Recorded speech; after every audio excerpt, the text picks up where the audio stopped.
노력하지 않아서라기보다는 정말로 어떤 사회에 어떤 자리가 없는 느낌? 일단 학자금 대출 같은 것들이 아무래도 가장 큰 부담으로 다가올 거고, 월세나 주거비, 제일 먼저 밥값부터 줄여서 하루에 거의 뭐 몇 끼 안 먹고 그냥 하는 것 같아요.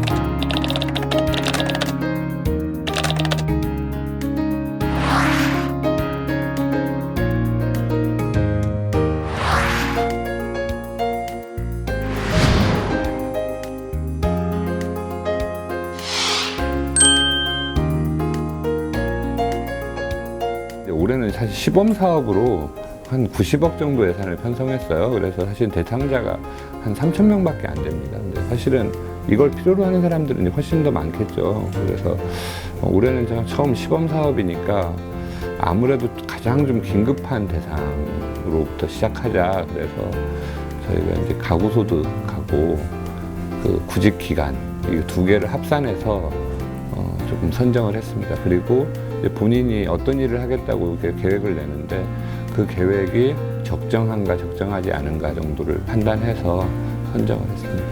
그 마음껏 구직 준비만 할 수 있으면 참 좋겠다. 그도 그럴 것이 이제 주거비로 한 4, 50만 원 정도가 들고 하루에 10,000원씩 해도 한 달에 30만 원 정도 식비는 들고 교통비 7만 원에 휴대폰 비용 7만 원 뭐 이렇게 하면 벌써 90만 원 정도고요. 근데 90만 원 벌려고 하면 이게 하루에도 웬만큼 일해서 되는 게 아니잖아요.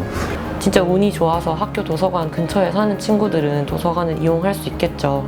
근데 그러기도 사실 어렵고, 예를 들면 그래서 카페라던가 그 카페도 사실은 마땅히 공부할 공간이 없고 돈이 없으니까. 구직을 하려고 하는 청년들도 보면 돈이 없으니까 이제 아르바이트 같은 데 자꾸 가는 거예요. 아르바이트에 가면 또 준비할 시간이 없고 이러니까 또 취업을 또 실패하고, 그래서 계속 이렇게 악순환 고리에 있어서 저희가 그 청년들이 뭔가 이렇게 좀 탐색하고 자기 자신이 뭘 원하는지를 찾아서 좀 이렇게 쓸 수 있는 시간을 하루 3시간씩을 좀 확보해 주자. 저희가 청년 문제를 이렇게 하얀 접근할 때 기존에 이제 정부의 청년 정책들이 있어요. 청년 일자리 정책들이.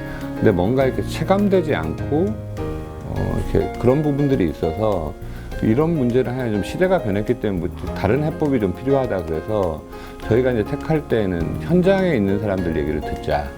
그 다음에 당사자들이 뭐가 필요한지를 좀 듣자. 그 청년 정책 네트워크라고 해서요. 그 서울시의 청년들이 한 200~300명씩 이렇게 활동을 하면서 기자단 활동도 하고 기존의 정책의 모니터링도 하고 또 새로운 제안을 내기도 하고 뭐 이런 것을 계속 그 일상으로 진행해 오고 있어요. 그래서 저희가 이 작년에 이제 청년부장 2020이라고 해서 발표한 것은 20개 정책을 발표했거든요. 이건 이제 청년수당 그 중에 하나고.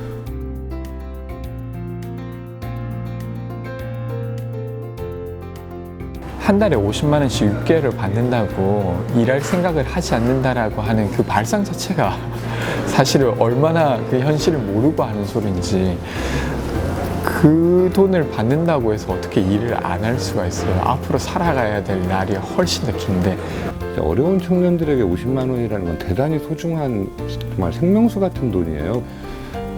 정말 이렇게 자기가 뭔가 좀 해보고 싶은데 돈이 진짜 지금 당장 없어서 그걸 못하고 있는 경우도 또 많고, 내가 여행 가이드가 되고 싶은데 여행을 안 가보고 좋은 여행 가이드가 된다는 건 어려운 거잖아요. 그래서 사실은 그런 정도는 외국에서도 구직 활동의 범위로 다 인정을 해주는 거예요. 그래서 이건 그렇게 그게 논란이 될 만한 사안인가.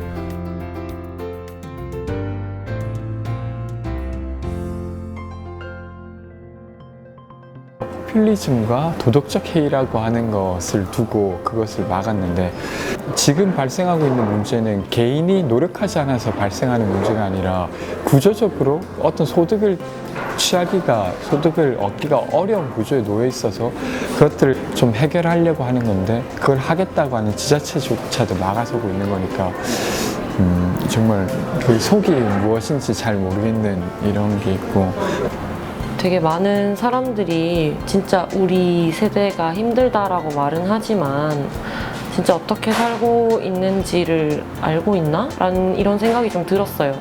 청년들을 대상으로 하는 정책들 중에서 호응도가 이렇게 또 이슈가 또 크게 됐던 게 사실 얼마나 있었는가. 또 예산으로 본다 그러면 중앙정부에서 하는 청년 고용 대책 같은 것들이 훨씬 많은 규모의 훨씬 많은 예산을 투입하지만 실제적으로 청년들의 피부에 와닿는 체감하는 걸 본다고 하면은 청년수당 정책이 훨씬 더 크게 와닿는 거죠. 그 정부의 취업 성공 패키지는 정부가 만들어 놓은 그 틀 안으로 들어가는 겁니다. 그래서 뭐 학원 같은 데를 이렇게 등록하면 또 얼마만큼의 조금 그 수당을 주고 이런 형식입니다. 고용노동부에서 하고 있는 건 사실상 취업성공 패키지를 대표로 하는 거죠. 근데 이 취업성공 패키지 같은 경우에는 몇 개 직군에 한정된 영역에 학원을 수강하는 걸 지원하고 있고, 이 학원 교육과정을 수강하는 이제 수강생들, 교육생들을 대상으로 일정 소정의 이제 지원비를 주는 걸로 알고 있는데, 사실 지금 청년들의 현실을 봤을 때 구직에서 필요한 다양한 것들이 충분히 보장되지 못하고 있고 그 빈틈이 너무 커져 있다. 사실은 청년들의 현실은 그 이제 중앙정부가 말하는 딱 학원비만 지원하면 구직 기간에 비용 문제가 없어지고, 아니면 면접을 보는데 어떤 비용을 지원하면 문제가 없어지고 이런 게 아니라 구직 활동 자체가 매우 다양해진 것이죠. 그러니까 스터디를 하기도 하고 어떤 경험을 하기도 하고 이런 것들 실제로 시장에서 필요로 하는 거죠.